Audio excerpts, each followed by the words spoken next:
j'ai rencontré le peintre Eugène Baboulène. J'avais 19 ans. Je sonnais à sa porte. J'entendis derrière cette fameuse porte crier « Entrez! Entrez !» N'osant pas m'avancer, j'attendais encore un petit peu, mais j'entendais encore crier « Entrez !» Finalement, je rentrai. L'accueil fut chaleureux, étonné aussi, peut-être par ma jeunesse. Il est vrai que j'étais admiratif de cette peinture, le peintre de la Provence grise et du coin des pêcheurs. Ça, c'était la première rencontre. Plus tard, revenant de Paris pour des vacances en fin d'année, décembre, je revins sonner à sa porte. Et je rentrai plus naturellement. Et là, il fut surpris de me voir arriver, cheveux longs, barbe longue, et le visage pâle. Il s'écria « Oh, tu sors de prison? Tu es blanc comme un lavabo. » Effectivement, je n'étais pas bronzé, ça c'est sûr. Nous étions en décembre, je travaillais dans un laboratoire parisien, chez François Dufort, plus exactement, dans le 7e arrondissement. Et il est vrai que l'hiver, le soleil se lève tard, se couche tôt, et qu'au laboratoire, nous commencions très tôt et finissions très tard. Autant vous dire que, prenant le métro pour rejoindre mon domicile, je n'avais peu de chance de trouver le soleil. Voilà, c'est une petite anecdote qui m'a surpris un petit peu, mais je n'en ai rien montré. Je n'étais pas là pour me vexer de quoi que ce soit.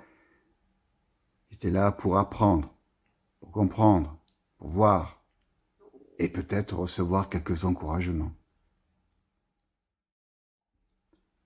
Je venais régulièrement à son atelier le samedi, après mon travail, au laboratoire, Photomacolor. J'étais apprenti à l'époque. Et la peinture a toujours été ma passion. J'ai tout fait pour en vivre. Ça n'a pas été facile. Bon. Et je me souviens d'une conversation, nous parlions d'amateurs de peinture, de collectionneurs notamment. Et il m'a confié que dans toute sa vie, il n'avait rencontré qu'une seule personne qui connaissait la peinture, qui l'appréciait, qui la comprenait. Il était menuisier. Il ne m'a pas dit son nom, mais il a rajouté que tous les autres, tous ceux qui venaient dans son atelier, marchands, antiquaires, collectionneurs divers et variés, n'y comprenaient rien.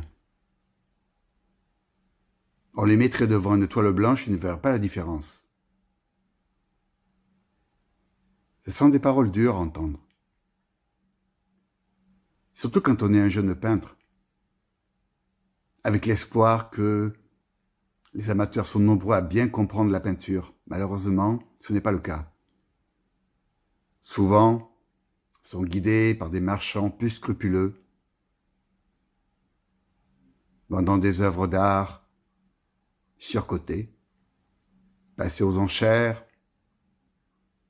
avec toutes sortes de trafics, évidemment, avec la complicité des commissaires-priseurs. Tout ça n'est pas nouveau.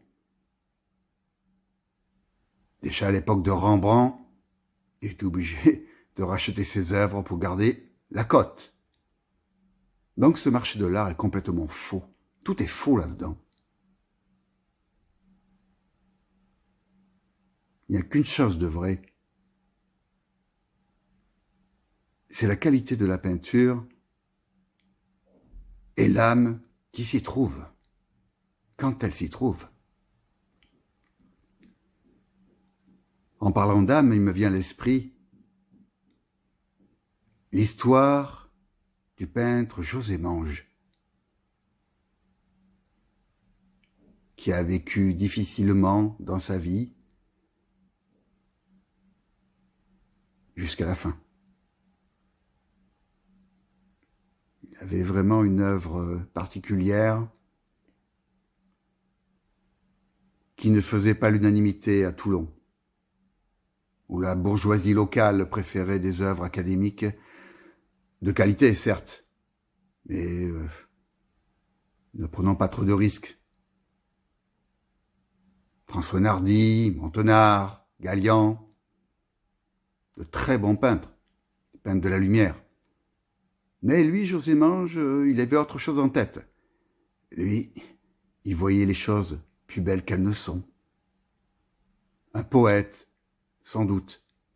C'est ce qui le différencie de tous les autres. Sa technique picturale tout à fait particulière. Ses broyages de pigments lui donnaient une patte particulière avec des teintes que nul autre n'avait.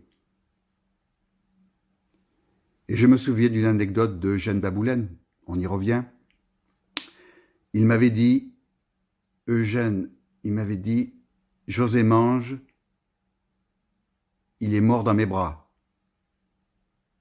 dans son petit atelier, en 1935, un 7 janvier, je crois. Il ne mangeait pratiquement rien. De temps en temps, je lui amenais des pommes de terre et des moules. Il ne mangeait que ça, me dit-il. Et Eugène Baboulène avait 21 ans à cette époque. Le même âge que moi, pratiquement quand j'ai rencontré Eugène Baboulène. Et quand vous êtes un jeune peintre et que vous voyez ça, vous comprenez beaucoup de choses rapidement. Nous n'étions pas naïfs. Nous avions le cœur pur. Mais le marché de l'art n'est pas pur. Pas pur du tout. Ça, il faut le savoir.